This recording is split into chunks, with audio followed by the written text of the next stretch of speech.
Hello. So, creatively help to outlaw psychiatric coercion and non-consensual psychiatry. Hopefully you realize that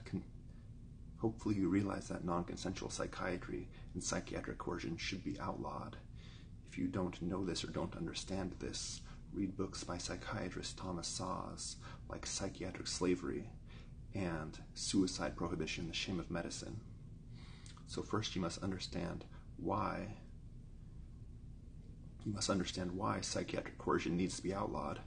You should be able to clearly communicate this to others as much as possible. You should use persuasion and reason to explain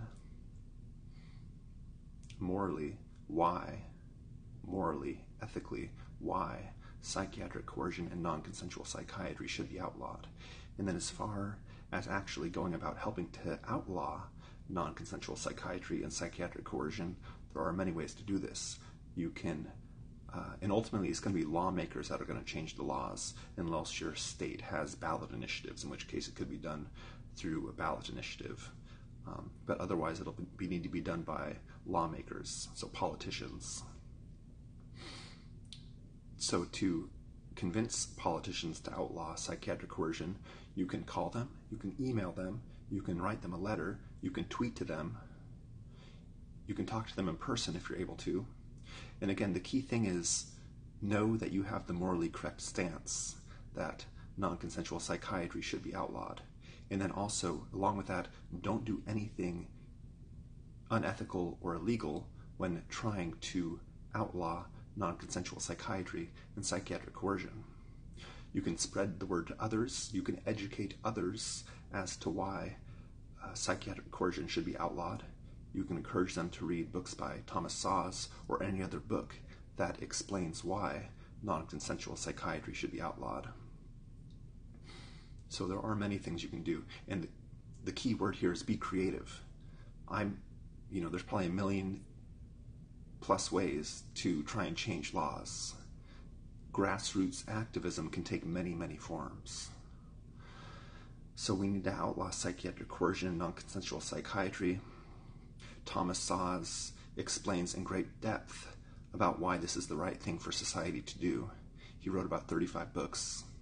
And again, the ones relevant to outlawing non-consensual psychiatry are actually quite a few of his books, including Cruel Compassion, Insanity, The Idea and Its Consequences, Fatal Freedom, The Ethics and Politics of Suicide, The Myth of Mental Illness, The Medicalization of Everyday Life, so on and so forth. So I would encourage you to read books by Thomas Szasz if you haven't.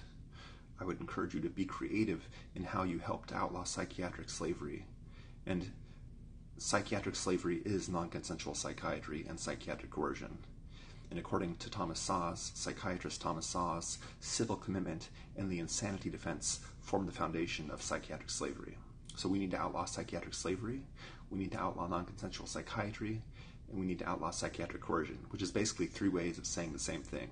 But again, be creative. Make a YouTube video, write an article, write a book, post on Twitter, post on Reddit, tweet to politicians, write them, call them, be creative. But eventually, psychiatric coercion and non-consensual psychiatry will be outlawed eventually, unless we have nuclear war or something and we all stop existing.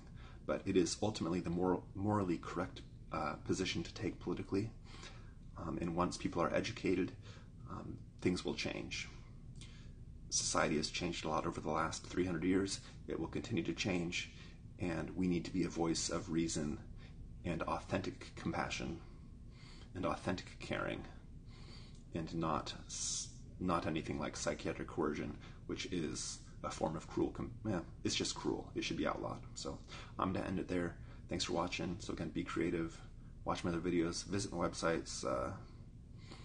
Read my books. Listen to my music. Whatever. Anyway, thanks for watching. Cheers. Limitless peace, and have a good morning, evening, afternoon, or night, whenever and wherever you may be.